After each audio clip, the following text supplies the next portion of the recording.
Hey it's everyday special. RDJ के comeback को आप क्या कहेंगे, फैन कास्टिंग या डेस्परेट मार्वल डिसीजन? तुमने इन दोनों में से किसी एक आंसर को अगर चुना है तो शायद तुम गलत हो, क्योंकि एक्चुअल आंसर यही है कि ये फैन कास्टिंग भी है और एक डेस्परेट मार्वल मूव भी। हाँ, आंसर थोड़ा कॉम्प्लिकेट हो सकता है, तो इसी को ही तो डिकोड करेंगे। फैन कास्टिंग आरडीजे का मार्वल कमबैक हर फैन की बकेट लिस्ट में था, इसमें कोई डाउट नहीं है।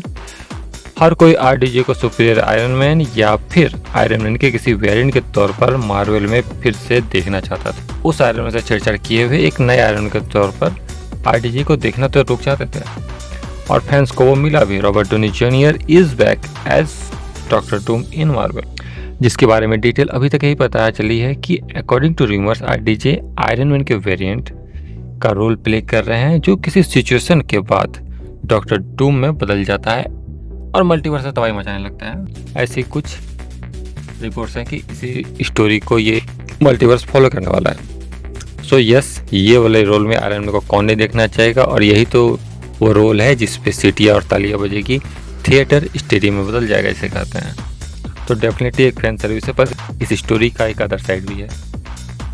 मार्वल की कुछ फिल्में ही ऑडियंस को एक्साइट करने में सक्सेसफुल रही है, पर ज़्यादातर स्टोरी ने फैंस को निराश किया है। ओवरऑल कह सकते हैं कि एमसीयू अपने लोवेस्ट पॉइंट में चल रहा है, जिसे पता नहीं था कि वो ऐसा क्या करे कि ऑडियंस फिर से एंगेज हो जाए एमसीयू में, और एमसीयू के बारे में बात करना शुरू करते हैं, और एमसीयू की हर फिल्म को वैसे ही देखे जैसे एंड गेम या इन्फिनिटी वॉर के टाइम पे देखती थी, कि हर फिल्म इंपॉर्टेंट है और हर फिल्म को एक वैल्यू देती थी। सिर्फ एक फिल्म के कारण दूसरी फिल्म को वैल्यू मिलता था, और ऐसा हो इसके लिए मार्वल ने कई डिसीजन लिए। जो एक साथ कई सीरीज या मूवीज पटक रही थी उसको कम किया, कई सारी मूवीज और सीरीज में अलग से स्टोरी में मेहनत की गई, स्टोरी को चेंज भी किया गया, स्टोरी आर्क को बदला गया। अगर फैंस को ग्राउंडेड स्टोरी चाहिए तो ग्राउंडेड स्टोरी भी दिया गया, पर कोई खास कमाल कर नहीं पाई ये सारे तिकड़मबाजी। और जब ये सारी तिकड़मबाजी नहीं चली तो मार्वल को आरडीजे का कमबैक करवाना पड़ा, और उसका रिटर्न प्लान करना पड़ा। तो हाँ, कह सकते हैं कि ये एक फैन कास्टिंग है, पर सबसे पहले ये एक डेस्परेट मार्वल डिसीजन है। उसे खुद एक ग्राउंड प्रिपेयर करने के लिए बैक टू ओरिजिन में जाना पड़ा। और वैसे एक बात ये भी है कि हो सकता है ये सारी चीज़ों का इम्पैक्ट आगे पॉजिटिव भी देखने को मिले, और ये डेस्परेट मूव है कि नहीं या फिर फैन सर्विस है कि नहीं, ये सारी चीज़ें हम भूल ही जाए फ्यूचर में अगर फिल्में अच्छी हुई तो। क्योंकि जब डॉक्टर डूम आएगा और फैन फेवरेट आरडीजे वो रोल करेंगे तो माहौल तो बनेगा। मत भूलो, इसके पहले भी मार्वल की जिस भी मूवी में आरडीजे रहा है उसका बॉक्स ऑफिस फेट अलग ही लेवल पे गया है।